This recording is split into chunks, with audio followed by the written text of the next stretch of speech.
Brother, this is Dr. Phil Chavez, the Men's Academy. The Tower of London right behind me, otherwise referred to as the Tower, it's on the north bank of the River Thames.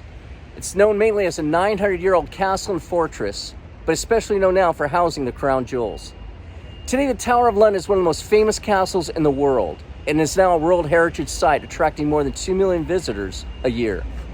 Throughout its history, it served many purposes, including a royal residence, an army barracks, an armory, the Royal Mint, a museum, and even a prison.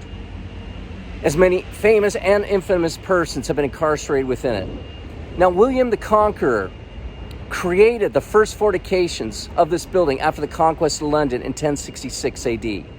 This Norman ruler lacked support of the local people, and so he built the tower more so to protect themselves for fear of the inhabitants more so than foreign invaders. Now, the tower was a royal residence until the 17th century. The Inner Curtain, as it's called, has 13 towers surrounding the main White Tower. The whole complex of buildings covers 18 acres.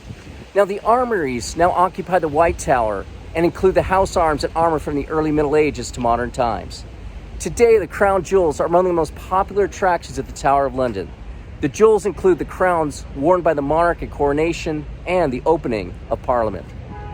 But brothers, in the Middle Ages, the Tower of London became a prison and a place of execution, notably for politically related crimes, with most captives being put to death on Tower Green outside the castle in public on Tower Hill.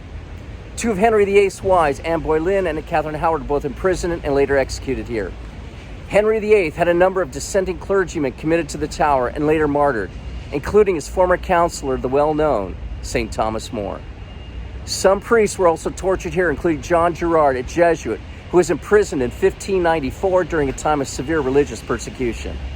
He later escaped and survived to tell the tale of being tortured in the basement of the White Tower. Again, aside from religious prisoners, many were imprisoned and killed for alleged crimes against the monarchs or ruling parties. While this building is a symbol of impressive construction, it also stands as a memorial for those with solid principles who would not back down against the state. Brothers, may we all possess that same courage. God be with you.